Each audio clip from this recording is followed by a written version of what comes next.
In my memo tonight, I ask, is corruption really an election issue in Kenya, or should it be? I'm intrigued, and perhaps I shouldn't be, by the seeming resurgence of the politics of corruption as the next general election approaches. Politicians are falling over themselves to tell us what they will do to the corrupt if elected, and some tabling their supposed clean records when it comes to graft. But seriously, do we really care whether someone is corrupt or not before we vote them in this country? Can we refuse, for instance, to vote for a candidate simply because they are suspected of corruption? Just how many times have we seen leaders accused of corruption arriving at Integrity Center with a whole crowd of supporters behind them? And when some complain, we are told things like, hata kama ni mwizi wetu. But what about the political parties? Every leader of a major party will always promise this or the other thing about fighting corruption. It features prominently in their manifestos, and almost all of them will declare something we now call zero tolerance to corruption. But are the parties actually serious? Can they truly say they have zero tolerance to corruption when they give their tickets to suspects, including those with active court cases?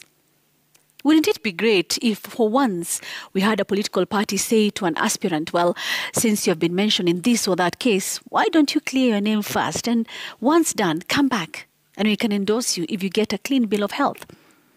Now, at a recent media stakeholders roundtable, EACC boss Twali Mbarak gave us the startling reminder that his commission had flagged a whole 106 aspirants over a number of integrity questions in the last general election. But somehow they managed to beat the system and run for elections all the same. And yes, we, the people, elected a good number of them, their questionable records notwithstanding. Let me ask an honest question. If the EACC says there's a question mark about someone and they present themselves to you at the ballot, why should you vote for them? It can only mean that either we do not care or we simply refuse to make the link between corruption and many of the daily problems we experience in this country. Here's the truth. There is no act of corruption that has no victim. Every crooked act short-circuits the system and causes harm somewhere. It denies you, the voter, a service you are supposed to get. It robs you of life-saving medicine at the local health facility. It leads to substandard deadly roads because part of the money for construction was diverted. It leads to bad laws because some company or individual bribed a member of parliament. In summary, it puts all of us at risk. Yet the same politicians will make the money and return to you with a handout of 50 shillings or a packet of unga and convince you to vote for them again, so that the cycle can begin all over.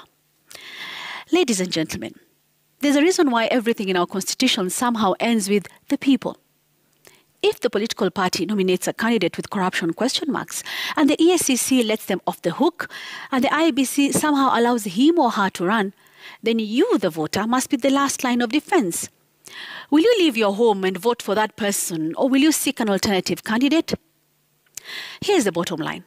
As long as we continue to delink corruption from our daily challenges, as long as we elect people associated with graft, and as long as we ignore all the red flags, so long will corruption survive on our shores, and so long will our problems persist. That is my memo.